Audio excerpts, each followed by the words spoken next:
வசனத்தை படிப்போம்.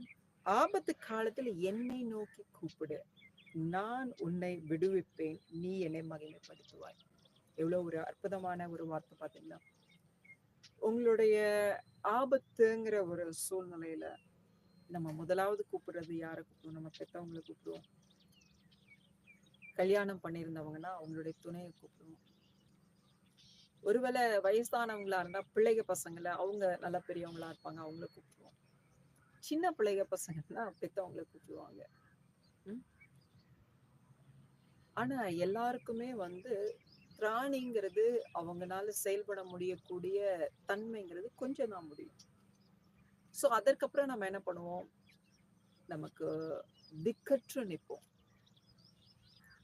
அப்போ உதவி செய்வார் ஒருவரும் இல்லாம நிற்போம்.